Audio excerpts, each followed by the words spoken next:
अर्जुन उवाच जायसि चेत् कर्मणस्ते मथा बुद्धिर्जनार्दन तत्किं कर्मणि घोरे मां నియోజయసి కేశవ.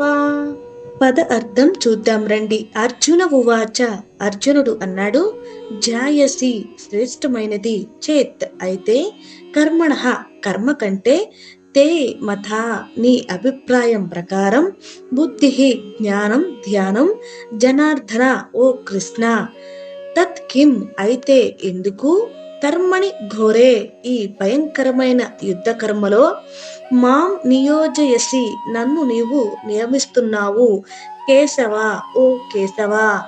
ఇప్పుడు తాత్పర్యం చూద్దాం రండి. అర్జునుడు అడుగుతున్నాడు, ఓ కృష్ణ, జ్ఞానం కర్మ కంటే శ్రేష్టమైతే అలాంటి యుద్ధం అనే ఘోరమైన కర్మలో నన్ను ఎందుకు ప్రవేశపెడుతున్నావయ్యా అని అర్జునుడు కృష్ణుణ్ణి అడుగుతున్నాడు. ఇప్పుడు సందర్భం చూద్దాం రండి. 2వ అధ్యాయం చివరిలో కృష్ణుడు స్థితప్రజ్ఞ స్థితి, జ్ఞానం ధ్యానం, సమత్వ బుద్ధి వాటి గొప్పతనం గురించి చెప్పుకుంటూ వచ్చాడు. అందుకే అర్జునుడు కొంచెం కన్ఫ్యూజ్ అయ్యాడు. జ్ఞానం గొప్పదైతే నేను యుద్ధకర్మ ఎందుకు చెయ్యాలి?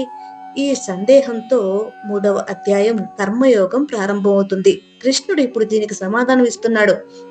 జ్ఞానం గొప్పదైనా సరే కర్మ చేయడం నుండి తప్పించుకోలేవు, కర్మ ద్వారానే విముక్తి కలుగుతుంది అని వివరిస్తున్నారు.